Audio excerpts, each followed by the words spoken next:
These behaviors will set your dog up for a successful start in herding. First, we've got walking on a lead. Stalk work starts with getting to stalk on a loose leash. Next is the lie down. It's the ability for your dog to stop and wait for instruction at a distance. Next is that'll do, the desire to come to you when called off stalk.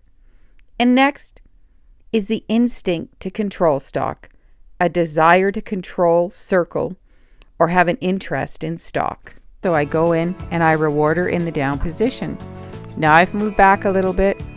I'm going to send her again. What is she going to do? Oh, she sniffs. She's looking for a treat. And then she comes back. She lies down on the outside, but now she comes back to the middle and lies down. I get her in position again and I reward. Remember, friends, this is training. It's not going to be perfect. But our dogs are always giving us their best efforts. So let's appreciate that and continue the work. Now that Dory's got this figured out, I've moved a lot farther back. He wants to do way more than what we're doing. But it's really important, and she has to stay calm, or as calm as she can. But she's doing really well here.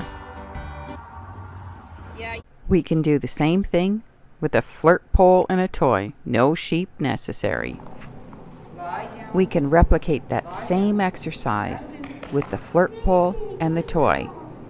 This time, the toy is going to be moving much more and it's going to be getting way closer to Neve.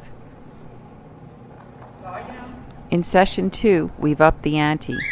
Becca keeps the toy moving while I ask Neve to lie down, and that'll do.